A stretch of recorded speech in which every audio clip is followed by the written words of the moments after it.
welcome to another episode of Comics and Us Origins. I'm TJ. And I'm Chris. And I'm Lumpy. And I actually didn't look up the intro to this, so I don't know how this goes. The comic review show that reviews comic origins, I guess. I don't remember what it is. Kind of. Yeah. Or, no. It's definitely kind of. No, it's not kind of, because it's not in order. Sort of. No. Sort of Origins, maybe. Yeah, because it's not really Origins. So yeah, it's sort of Origins. Or possibly first appearances. Whatever. We're not getting into that again. This we are getting into, because this one is not an origin or anything. At all. Yeah. I don't even know who Constantine is by the time this is over. It's just some blonde-haired dude. I'll be honest, I don't even remember them calling him Constantine, but like maybe one time. Maybe once. Yeah, maybe one time. And when I was done it, I was like, I don't even know what I just read. No. And who is... and I think we missed it, because we'll get into it, I'm sure, but I think there was a story we needed to read before this to even know what was going on. And yes. Okay, so this is John Constantine, or I guess technically the canon version of it is John Constantine. Whatever, it doesn't sound right. Like the Epstein Bears? Like that kind of... Well, the original creator said it's John Constantine, but no one says that. It's John Constantine. So yeah, Constantine don't sound right. That sounds stupid. It does sound stupid. He don't know what he's talking about. So, anyway, we're doing his real world origin, or what they like to say, first appearance. But even that's kind of debated. Oh, really? Which I'll get back in, and I'll get to it in a little bit. But we're covering Swamp Thing number 37 today. Volume 2. Swamp Thing Volume 2, number 37. It was released June 1985. It was written by Alan Moore, famous, curmudgeonly writer. Penciled by Rick Veitch. Inked by John Totleben. Colored by Tatjana Wood. Lettered by John Costanza and edited by Karen Berger. The executive editor was Dick Giordano, and the cover artists were Steve Bissette and John Totleben. So, yeah. So, first of all, you guys never read Swamp Thing, right?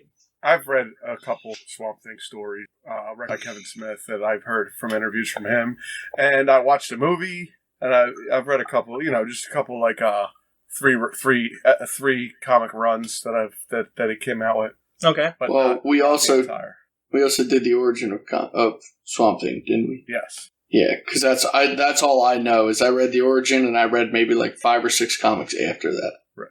I like Swamp Thing. I think he's good. I do. I like it a lot. It was hard to jump in this one. Well, because I think he's dead in this one and growing back, but we don't know that.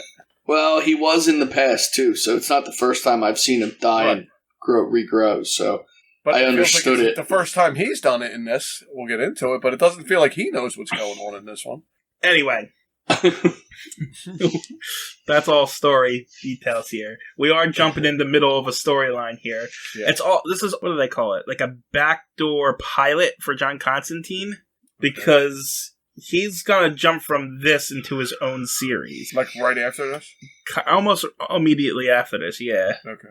He jumps into Hellblazer. What's also interesting about this is still DC Comics. Right. Before they jumped over to, what was it called? Not Image, right? It was Vertigo. Vertigo, that's it, Vertigo. Vertigo. Which is essentially DC Comics' black label brands, like their adult comic brands. Right. But when they switched them all, like things like Swamp Thing and John Constantine over to them, they separated them out from the DC universe proper. Oh, okay.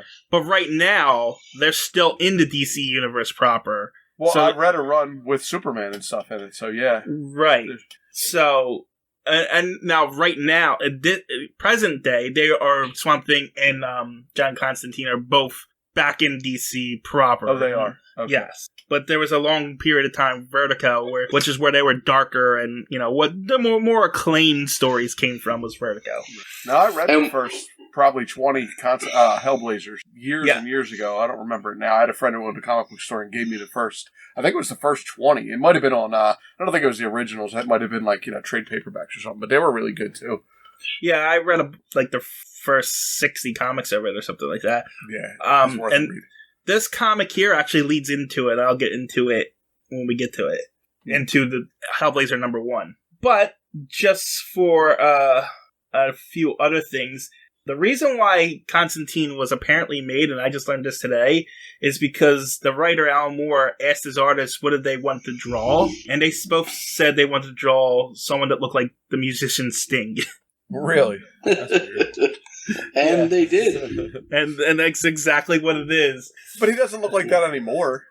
His facial features are different, but like the blonde hair and the trench coat and everything else is still the same. Is it still the same? I thought he had brown hair now. No, he has blonde hair and everything else like that. Okay. Except for when Keanu Reeves played him, right? Yeah, well, the movie that was before they actually a movie company would buy the rights to a character and just do what they want with them. Right. Actually, I don't hate that movie either. To tell you the truth, it's actually it's okay. It's stupid, but it's okay. Yeah, it's watchable. It's definitely watchable. However, just going back to how the first appearance thing works, apparently there's debate on whether or not this is John Constantine's actual first appearance, because apparently there is an unnamed non-speaking character drawn by the same artist that looks like Sting that appeared in Swamp Thing #25. Oh. But he shares none of the character traits of no dialogue or nothing. He's just there. None of the character traits. It's just like a physical inspiration kind of thing. And then similarly, another unnamed and non-speaking character resemblance thing appeared in the DC Sampler #3 in a series of panel indicating Swamp Thing's future, making it arguable that was Constantine's first true appearance as well. But they're both non-canon. They're both non-speaking. My opinion, you would have to name the character for it to be his appearance, right? How would anybody know? Exactly. Yeah. Right, because you could say the same thing about, like, any character. Like, we always talk about, like, Jughead and stuff when we're doing the Batman stuff. Like it's like certain thing, yeah. Just because it looks like somebody. Right. And so, but for the sake of, continuity and stuff like that, this is John Constantine's first appearance. Although the other ones that you're talking about probably did just as much justice for John Constantine as this comic did. True. Well, at least they named them. At least they named them in this one. Short of a name, that's about all. I had no idea what his character was in this at all. Nope. This comic was definitely just there to set up this is technically the first part of the story. Right. Yeah, and it's barely the first part of his story. Right, it's more Swamp Thing. It's not featuring John Constantine. He just shows up and then goes away. Yeah. Shows up in name and body, and that is all. Right. So, we'll get into all that in a moment, but for right now, let's dive into it proper here. Well, let's dive into the cover. Who wants to do the cover? I'll do it. Yeah, you do it. You do it. No, you do it. All right, so it says DC in the top left corner. It's 75 cents. Issue number 37, June 1985. It says sophisticated suspense in red at the top, which, I don't know, that seems a little weird, right? Then we got like a bloody Swamp Thing logo. It's like white letters with red all around it, and the bottom's all red. And then we got like a half-grown plant monster growing out of the ground with Swamp Thing's ghost coming out of it.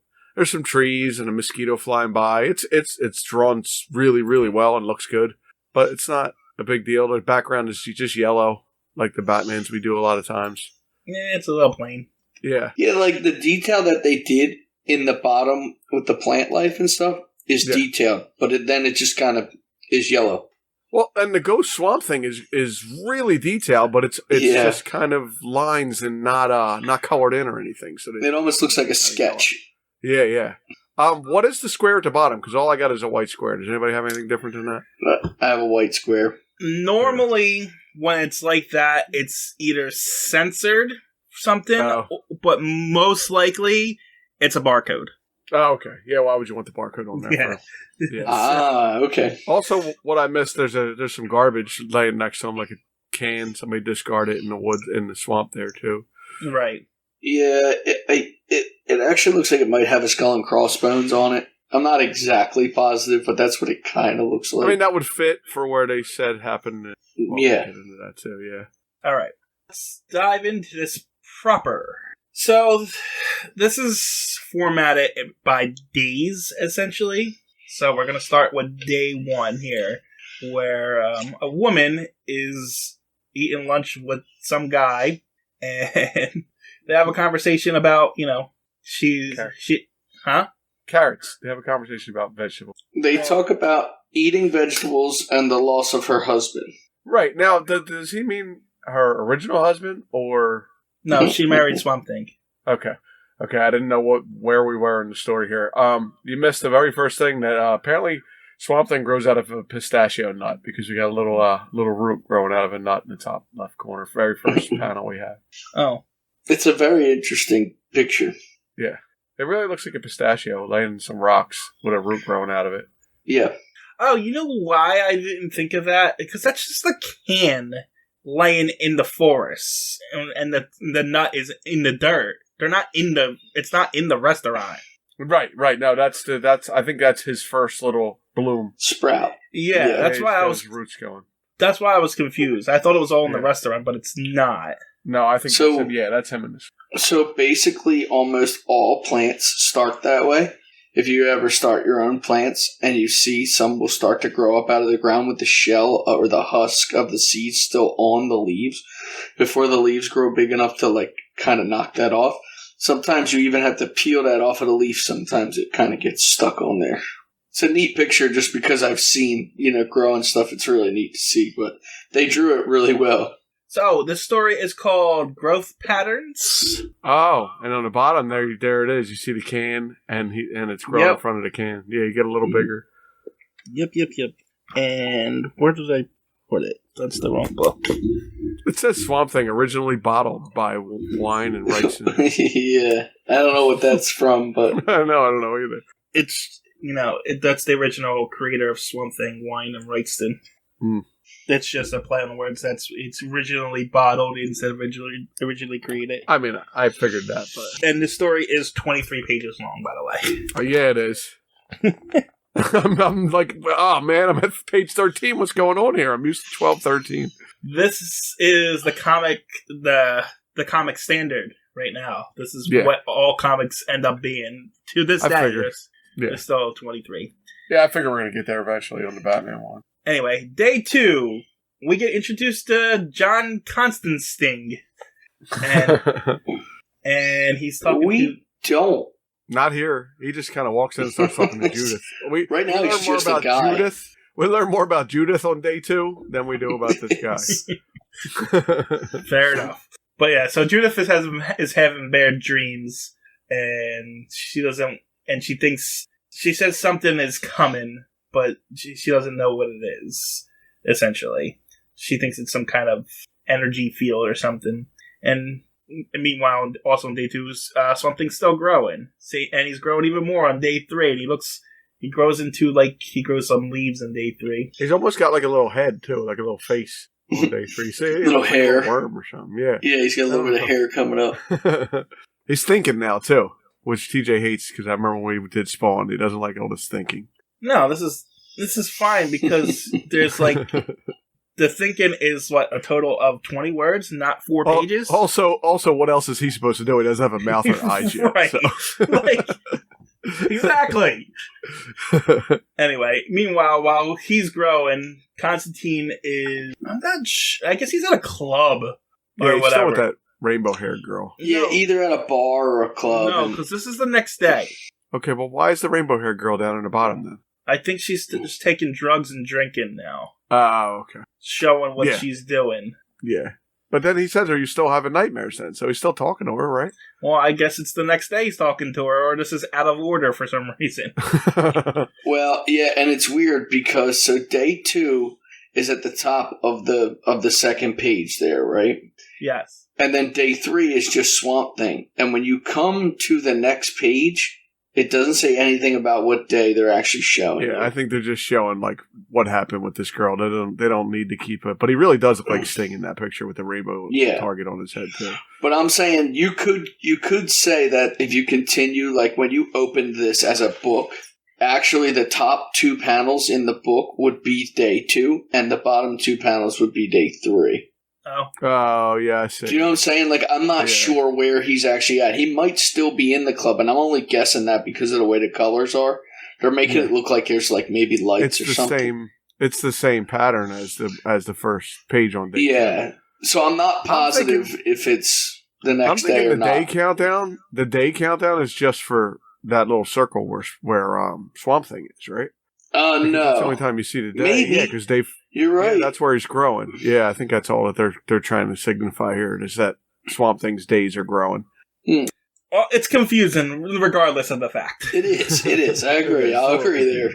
Anyway, so there's some more talking with Judith and some more growing with Swamp Thing, and there's a lot of inner monologue from Swamp Thing and how he's growing and eyes and mouths. I don't know if that's there or not, but whatever. He's trying to, apparently he can will what to grow, because he starts thinking about what he needs to grow first and second, stuff like that. Right.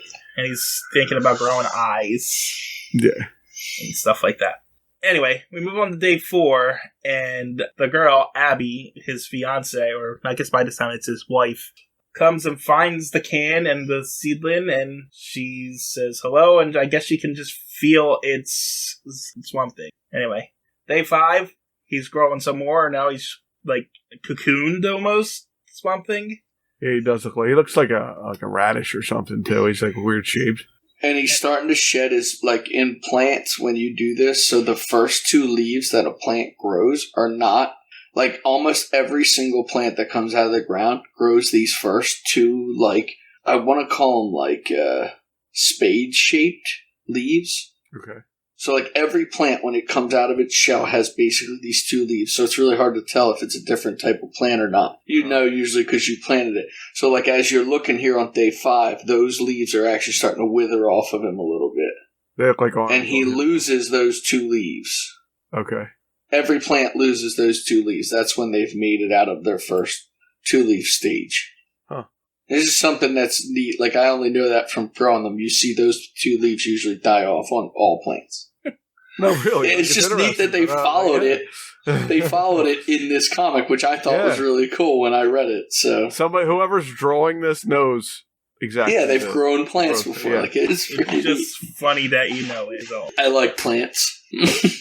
Anyway, Swamp Thing's still growing, but John Constantine goes to visit a man named Benjamin. Who stutters, apparently. Who stutters. He's also having nightmares, but he thinks it's Cthulhu that's coming. And he's got the... What? Now, so is her nightmares because of Swamp Thing too? They all sense a danger coming. Something's coming back, okay. Yes, and these are all kind of John Constantine's connections. They're, from what I gathered about what's happening here, I think they're all kind of underground magicians like he is. Oh, okay. But so they can they don't tell you a whole lot. They really don't in this. No, they don't tell you. And I would have to read the entire story to get the context. But from what I know of John Constantine, he has a group of people that he goes to that have different things, and they're usually magically inclined, and they can sense that something's coming. But everyone that's having these dreams thinks it's something else. Well, this guy looks like a young Stephen King. This stuttering guy. So on day 5 here, the words are in yellow, almost like Swamp Thing is hearing them. Crap out of me. At first, I thought he was saying it, but I feel like he's maybe almost hears that, or is it just that's where they wrote the words? Does anybody know? I don't know why those words are in. I couldn't figure it out. Why would they be his panel? Right, I couldn't figure it out. Because it's clearly this guy stuttering. He says John Constantine. It's clearly that guy saying it, but they're in a yellow thing like it's happening in Swamp Thing's head. Right, it's the same yellow that where he was talking about he had to grow eyes and stuff in the last. Yeah, so I was like, wait, does he hear all this? Does he know what's going on? Well, there's 2 possible reasons. Spoilers, Swamp Thing is an elemental. He's a part of the green and part of connected to all life. So it's possible if there's a plant somewhere in that person's house, he can hear this conversation going. Oh, okay. It's very possible. And that dog is barking in the background. I'm just mentioning, so I'm not editing it out. Yep, his name is Chewbacca. Lumpy's house is getting broken maybe into. Stop. I don't know. He stopped. Thanks, Chewbacca. Mm-hmm. You heard his name. Now, the other possible reason that could be there is when you're writing a script, essentially, you would do this kind of when someone's talking off screen. Like, Right, when like you're transitioning from one scene to another. Yeah, it's a little odd the way they put it there, though. Like, So I it's understand what you're saying. almost like they're fading from this plant scene and having the voiceover from this guy in that previous scene leading into the scene. Right, which is like more likely. There, and it would fade, and you would hear him talking. Yes. Yeah. Yes. So it's like I said. So it's either there could be an in-story reason for it, or it's just a structure thing. Mm. So he says yesterday, Judith's cracking, having nightmares. I guess Judith and this guy know each other too, huh? Yeah, they're all connected. Okay. John knows. They all know each other essentially. So this is the first mention to find out who this guy is. Yeah. This is the first time you know John Constantine. And actually, he asks a question. John Constantine, with a question mark. And so maybe he doesn't know who he is. No, well, it's more I think he's answering the door, so he thinks it's him, and he says it out loud. But they don't confirm that. No, they do not confirm. Yeah, that. well, he said. Well, in the next panel, he says, "Did you come from London?" So it's like it's surprised to see him at his door. Oh yeah, when did you get in from London? He is, but again, when I read it, the yellow is in with the plant. And right. And I'm like, I don't know if this is definitely John Constantine yet, because I don't know him. So I'm like, I think that this is who I'm looking at, but I don't know. It could be Swamp Thing calling for John Constantine, but we don't know. And there is a point where I thought that was happening. He was looking for him. No, that was the stuttering guy talking off screen, and it's just a surprise when he opens the door that Constantine's here from London. That's all it is. In any case, this guy thinks Cthulhu's coming in a year's time instead of an electromagnetic field like Judith, and that's essentially it. Go on to day 6, where Abby is watering Swamp Thing. I don't know how she knew it was him, but she's going back to him now and watering him every day and stuff. Yeah, she is watering him, and then she sprays him with insecticide, and he does not like this because he doesn't like it at all. He says it stings. Yep, and so he's going to have to create a mouth in order to tell her to not spray him with it. Now, I did not know this was his wife. Right, why would you? And honestly, we'll get into it. As we go further, it gets me even more confused. If somebody picked this book up and this was the first thing they read about Swamp Thing, you would be screwed, because this book gets really confusing. So, yeah. Anyway, so the next day, that's exactly what Swamp Thing does. He grows a mouth, and he tells her to stop spraying him, as she kind of has a picnic out there with him, and she apologizes for it. And that's all that happens in that day. Well, and she's like, wait, are we on day 6 still? Yeah. Okay. No, I'm on day 7. That's what I meant. In day 7, I thought we went to day 7. So in day 7, and she also says to him, okay, I'll stop spraying you, but how about thanks for the water? Your first thing you say is complain about the spray. How about thank you for me watering you? But I think it was hard for him to even say anything. That was a little rude of her, because he's lucky he got that out, I think. I also think she was joking too, but I liked it. I liked the dialogue there. Yeah, she's smiling and stuff. Well, pardon me. Yeah. Anyway, day 8, he's like a Furby. So now here's Furby. Yeah. Here's why I got more confused again. The yellow box in his thing says it's good of you to see me, sister. Mm-hmm. Is he calling Abby his sister? No, that's Constantine talking to the sister. I know that. When you see it, he's with a nun. But again, when I read it, I'm like, wait a minute. Why is he calling her his sister? Is it his wife or his sister? I was confused as I was reading it. So no, this is definitely the more I'm reading it, more structure issues. Alan Moore is also very, what's the nice way to say this? Pretentious. Okay. So you could tell by the sophisticated, whatever it said at the first page. Right. By the way, so you can tell that he's writing this, this is how it's structured. He's going to be leading into this scene and saying this over here. So it doesn't really and just look at the panels. None of the panels are in squares. Everything's circled. I've read stuff backwards in this comic a couple times because things yes, me too. So, yeah, everything's a little, he's very much got that pretentious side of him, especially in these early years. Anyway, so Swamp Thing's a Furby, and John Constantine goes to visit his sister, and she can feel something's coming in the air too, but she knows it's not either of those other things. It's Satan that's coming. Everybody who he talks to, it's whatever they are afraid of that is coming. The answer to this question is not revealed in the Swamp Thing number 50, so if anyone's curious. Mm-hmm. It's not until 50? Yeah. Holy shit. This, if you can't tell, this is the beginning of a new story, because they had just finished up their last story in the last issue. I was assuming that. I didn't know that, but when I read this, and after I actually got through it, I'm like, okay, this is basically the start of like a new... Right. Whatever they're going to do with Swamp Thing. So this was basically the start. I just figured they were all feeling Swamp Thing coming back. That's what I figured they were doing. No, there's a great evil coming, and it doesn't get revealed to 50. If you only read this... He's coming, and you're showing Swamp Thing growing, so that's automatically you think that's Swamp Thing that they're worried about. I agree, 100%. For this comic, I thought, okay, they all can tell that Swamp Thing's coming. They feel him growing. Yeah. I don't know, because they're talking about this great evil, and Swamp Thing's not a great evil. Maybe they... Well, coming back as evil. No, I'm even saying just based on this comic, based on the fact that he has a wife, and he doesn't seem to be doing things evil, and he seems to be... But you're saying that, but in their mind, there's this creature growing. Like, they don't know that he's not evil.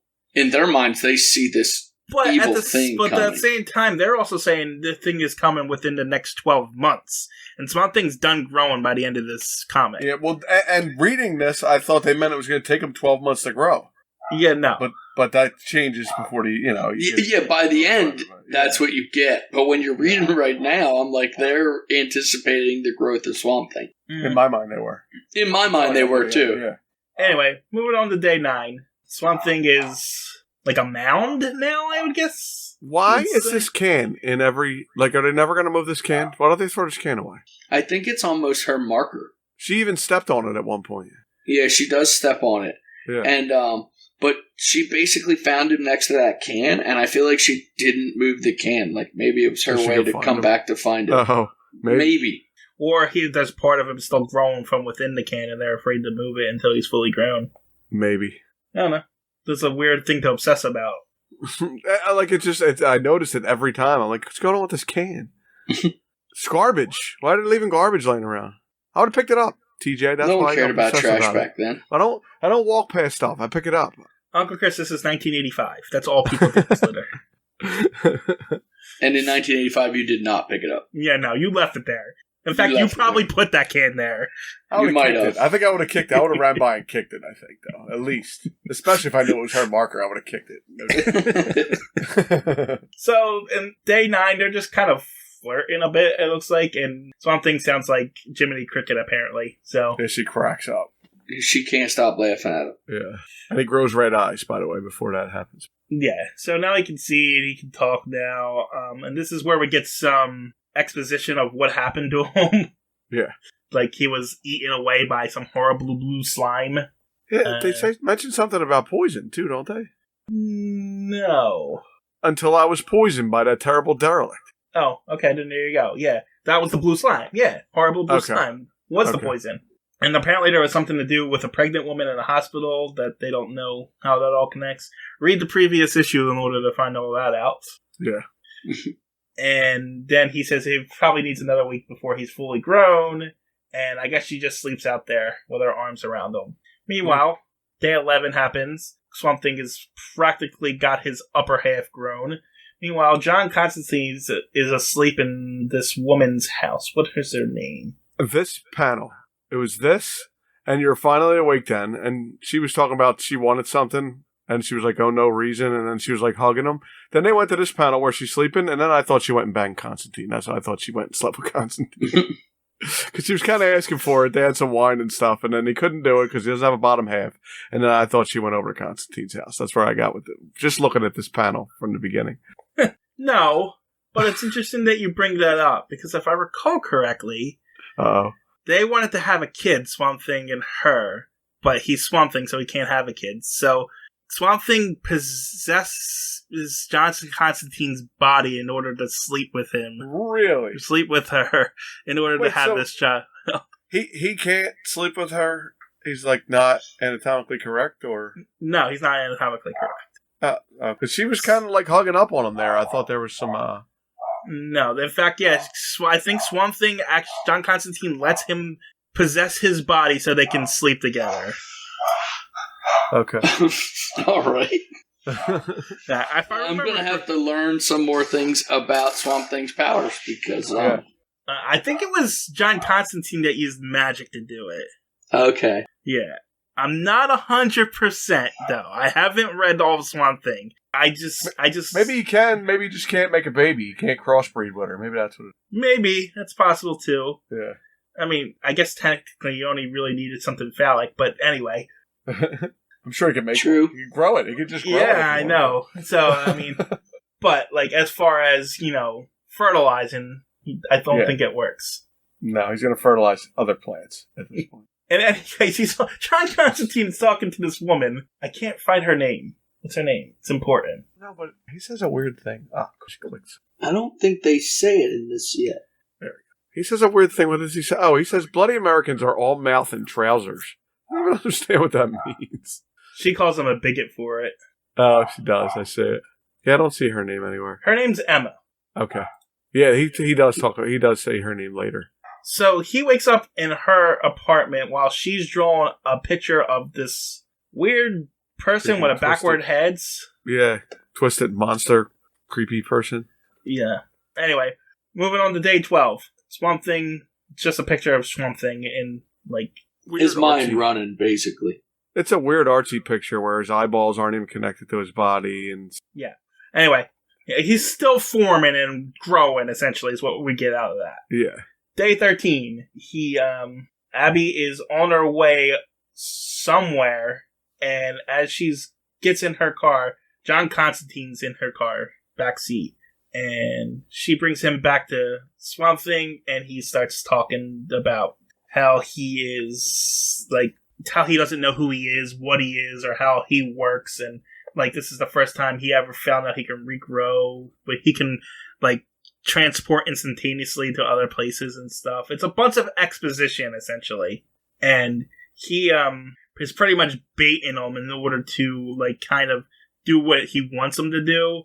And so he won't give him information. You're going to have to follow me and stuff like that because John Constantine wants something from him, but we don't know what that is, and we don't find out in this comic. He also says, mind if I smoke and lights a cigarette, which is definitely key to his character. Well, yeah. He gets cancer. He gets cancer from that. Yeah. Eventually he gets cancer and dies. Not in the comic. He doesn't die, though, right? No, I mean he dies in the movie, but in the comics, he tricks 3 different devils to buy his soul, and so they can't kill him because then they would have to fight over his soul. So they cure his cancer, so he has to continue to live. Right, but then he decides he's going to hunt the demons, right? Isn't that what it is? Well, he's always hunted demons. Even before that, okay. Yeah. But he knows he can't die now, so.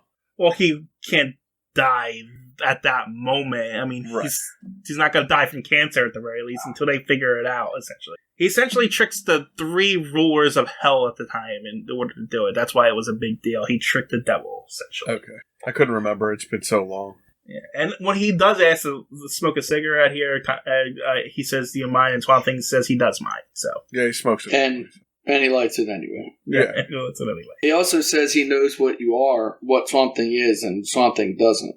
Yes, so it's a lot of baiting by Constantine, but we don't find out any of the answers really here. So moving on. Meanwhile, the girl Emma is done with her drawing, and she kind of like posts it on her board as the conversation between Constantine and Swamp Thing's going on, and then there's just a lot of pages of just talking. Yeah, and it's mostly no information. Nope, just banter. It's like, I know stuff you don't. Tell me no. Tell me no. We'll see. Yeah, I'll tell you where I'm going to be. You come find me there. Yes.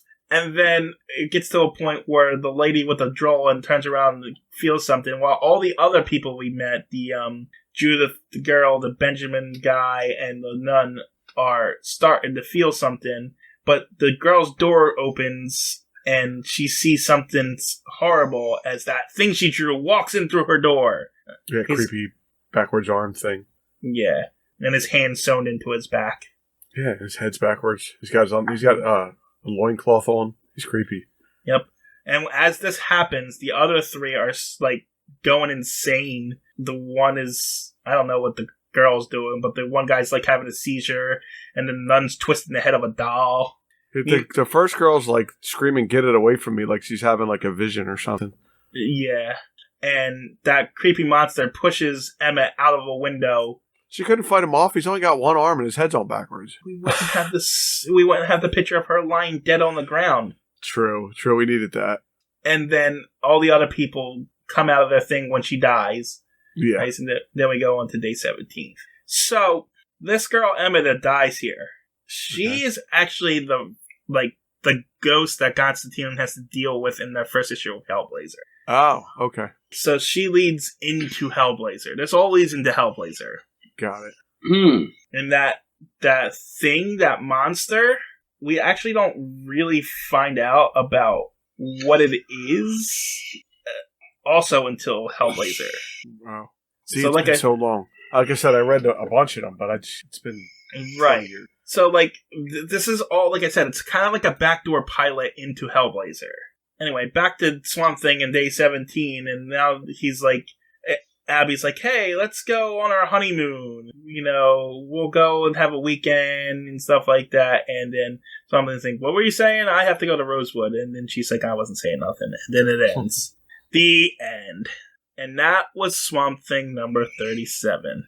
And John Constantine's origin. Not origin, first appearance. So, I liked the comic, and I really enjoyed the Swamp Thing story. But that one was just too confusing for me when you're just jumping into it like that.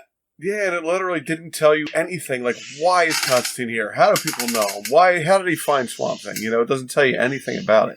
Yeah, that one was a little, and it wasn't hard to read.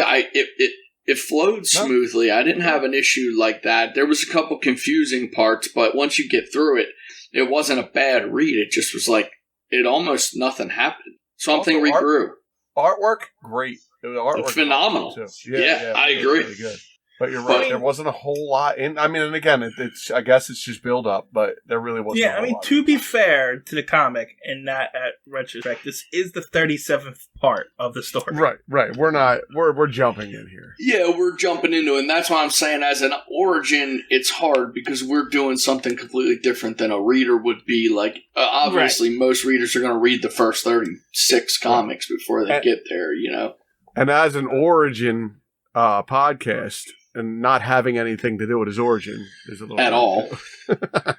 Well, to be fair, his first comic, Hellblazer, I don't think they ever really dive into his origin story. I do feel like it's you got to figure that crap out on your own with that guy. You know, you're like there's little tidbits, but you don't ever get like a full story. Right? We don't get like a full flashback of what happens. Like we're always on the receiving the end tale of what some disaster he's caused or something with Constantine. So you never do really learn where he came from or growing up or anything. You learn through dialogue and stuff. You don't. You're gonna get little things, but you're not gonna get you're not gonna really see where it all started. At least as far as I got. So our synopsis for this one, we got a lot of first appearances in this one. Did you know that, TJ? A lot of people are going on, moving on, staying around. Well, this isn't 1944 where everything is just thrown in there to die. Yeah. Usually when they introduce a character, it's like, this is going to be a character for a reason here. Well, we introduced at least 6 this time, so. All right, so we got Swamp Thing as a featured character. Supporting characters, we got Abby Holland and John Constantine's first appearance. And then we got antagonists. I don't know what the Invunchi, is that the monster? That's the monster. That's his first appearance. And then Satan, but it says in mention only. And then other characters. We had Anne-Marie's first appearance, Benjamin Cox's first appearance, Emma's first appearance. Even though she dies, she's going to be back. And Yeah, Judah's she comes back as a first ghost. appearance. Right. And Hellblazer. Right. And Judah's first appearance. And then just somebody named Tim, but it doesn't say first appearance for him. And the locations in this one was a lot too. England, London, United States of America, Louisiana, Houma, New York City, New York City, Washington, and Wisconsin. So it's Houma, Louisiana, New York City, New York, Washington, Wisconsin, and London, England. Yep. Yeah, I mean... I like Swamp Thing. Yeah, Swamp Thing it's solid. I mean, I know Lumpy in particular told me he read the next 3 comics after he read this one. He liked it. Did you? So. Yeah, I did, and again, I really like it. I was just in this review. I just wanted to base it on me jumping into this comic. Yeah, it's you can't do that. If anybody out there is looking to jump in, this isn't the spot. Don't jump in here. Well, I mean, technically, it is a jumping on point for some things. It is setting up Constantine stories and stuff like that. Yeah, so if you were going to read this and maybe move on to Hellblazer, just to give yourself a little bit of something, maybe that's the thing. Because in the next comic, John Constantine, if I remember, isn't even in it. Gone. So he not visited. in the next one. He visited for one comic and rolled. Well, no, he threw out Swamp Thing. I was going to say he comes back in the 3rd one after this. Oh, okay. Yeah, but he does. He's in and out of Swamp Thing. Yes, but the very next one. The first thing I did was read the next comic so I could try to get some more context. The next comic does not tell you anything basically about this one. But then the one after that, if I remember right, it's been a while since I read them, but I'm pretty sure it's the 3rd one or the 4th one after. Then Constantine's back, and you get a little more backstory. Oh wow! Okay. Yeah, but it's good. It's worth a read. I really, really like it a lot, and I'll continue to read Swamp Thing. But it was just reading this I couldn't stop there. I had to go to the next one. I had to. Find it was a little more, confusing. So. You're right. It was a little what the heck is going on here? Yeah, right. And that's what happens when you jump into a 37th part of the story. And I went into it knowing that, but I was like, wait a minute, what the is going on? Normally, when we do these origin stories, it's based around that character when you jump in and it's their first appearance, but not this one. That's true. The other thing is, for me, I don't know Hellblazer and I don't know John Constantine. So for me reading it, it was one of them things where I'm like, I don't know. I have nothing to go off of. You at least have a background. Yeah. I don't know who he is. I've never even heard of Hellblazer before. Right. Which I'm going to have to read now. Yeah, it's a pretty good series. I mean, I like Hellblazer. I read Hellblazer and Jonah Hex right around the same time, and I liked both of those a lot. Yeah, I don't know that one either. Jonah Hex is a Western cowboy superhero. Yeah, he's like a zombie superhero cowboy. Yeah, he's pretty awesome too. Yeah, but the movie wasn't that good. No. Hellblazer's on my list. I'll have to check out Jonah Hex later. Yeah, I guess that's it. Anything else? You know what it's called when this stuff happens in the swamp? Well, what stuff happens in the swamp? All this crazy stuff happened in the swamp. You know what that's called? Marsh Madness. It's called Marsh Madness. You ruined your own joke by not giving the setup properly. That's a swamp joke. Shut up. Yeah, but you're supposed to say the crazy part in the beginning, not all this stuff. You're not supposed to question it. You're just supposed to say what? When I start my lead in, you're not supposed to question my statement. You're just supposed to say, I don't know what. That's you. It was the same. It was the same as this comic. He didn't have to give you a lead up. Yeah. Let's try again. You want to try again?